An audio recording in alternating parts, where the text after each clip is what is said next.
Njemba ya kushiba ililandalanda nje ya kituo cha polisi, kisha ikaingia ndani, ikaendelea kulandalanda ikiita, "Mafele! Mafele! Mafele!" Ilikuwa ikiita. Askari waliokuwa eneo hilo waliishangaa njemba ile. Njemba ile ilimfuata askari mmoja na kumuuliza, "Wewe ndio Mafele?" "Hapana, mimi ni Afande Edgar." Ikamwachia. Ikaenda kwa afande mwingine, "Wewe ndio Mafele?"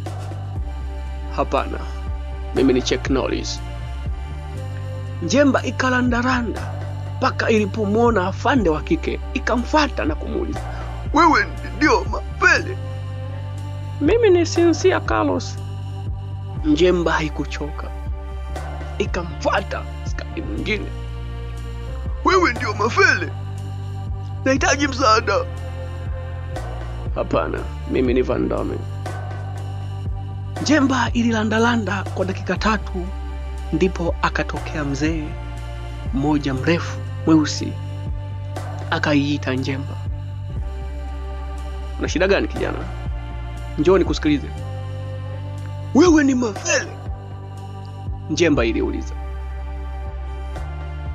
Mzee yule akajibu, "Usiwe na wasiwasi, njoo nikusikilize." "Nijibu kwanza, wewe ni Mafele?" "Usiwe na wasiwasi, njoo." Mzee yule aliongoza Njemba ile mpaka ndani ya chumba kilichokuwa na meza na viti viwili. Mzee alikaa na akaielekeza Njemba ikae.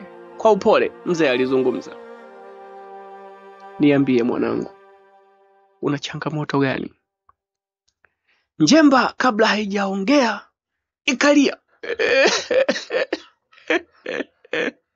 Ikamwaga chozi, kisha ikaanza kusimulia.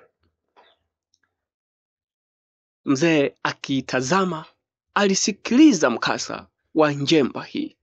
Njemba ikaanza kuzungumza, "Mzee, hii dunia mbaya sana. Alikuja mwanaharakati anaitwa Mary, akatueleza tujitoe, na akatuahidi kutulipa milioni 10.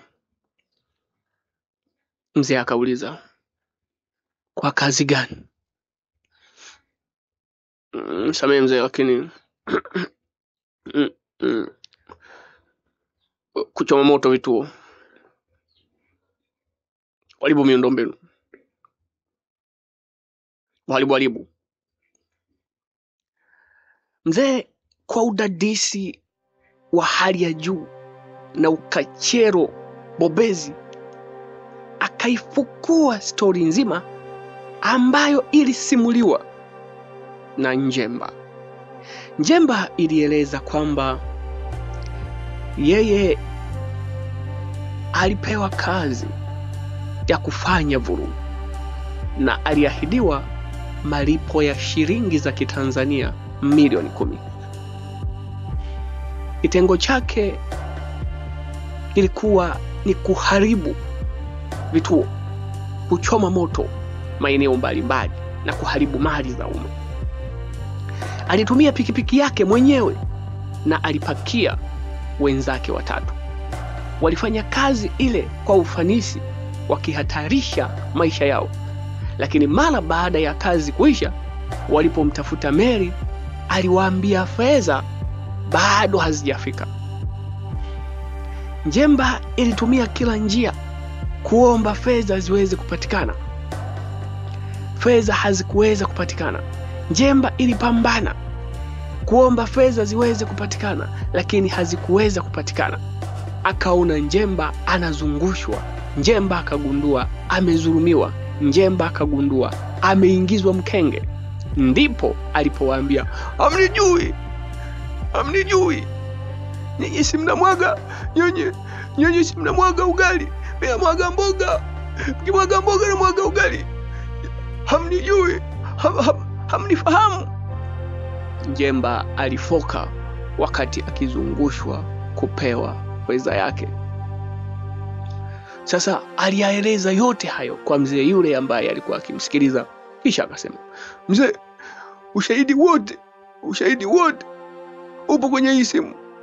Wao wanajifanya wajanja, lakini mimi tamalizana nao vizuri. Mzee alichukua simu ile ambayo aliambiwa kwamba ina ushahidi wote. Njemba iliumizwa na jambo jingine. Baada ya vurugu kutokea, Njemba ilikuwa ikimiliki baa. Wezi walikwenda katika baa ile, wakavunja na kupora vinywaji vya gharama. Ndipo sasa Njemba ilipoona kwamba pamoja na kazi nzuri iliyofanya kuwafurahisha walioituma, ikagundua kwamba inazulumiwa, na ndipo ilipokuja kumwaga mchele. Potelea mbali, lolote na liwe, Njemba ilieleza tena ikaongeza. Mafele, nisikilize bwana. Nataka dunia nzima ijue. Nataka wafadhili nisaidie kutafutia hata waandishi wa habari, ili wafadhili waweze kujua kwamba pesa walizotuma hazikutumika. Tumezulumiwa sisi vijana. Njemba ililia kama mtoto mdogo. Mzee yule akaitazama Njemba, akaiona na kuieleza, kijana, umefanya vizuri kuja hapa. Ukinieleza mambo mengi zaidi, ukinisaidia kunipatia ushirikiano wa kutosha, utakuwa umeisaidia nchi yako. Lakini pia tamko limekwisha kutoka kwa kiongozi wetu mkuu. Amesema amewasamehe wote waliohusika na jambo hili. Amewasamehe wote waliohusika na jambo hili kwa sababu anaamini kwamba hayakuwa mawazo yao. Walishawishiwa, walidanganywa vibaya, na wengine kama wewe mmedhulumiwa. Lakini sasa nataka kwanza unisaidie kunipa maelezo yote ambayo nitayahitaji nje ya haya ambayo umenipa. Lakini utaniachia hii simu yako ili tuweze kufanya uchunguzi kama ulivyonieleza. Lakini nitakuomba sana uendelee kusalia mahali hapa, na nitatamani sana endapo utakuwa balozi wa kuwaeleza vijana wenzako hiki ambacho kimekukumba, ili wasifuate mkumbo. Njemba ikajibu, niko tayari kwa lolote. Unajifanya wajanja, naomba mimi wasizulumiwe. Mzee akaituliza, tulia kijana, usiwe na wasiwasi. Sasa hebu nifuate, twende huku. Kuna kitu, hebu nifuate, twende huku. Kuna kitu nataka nikuonyeshe.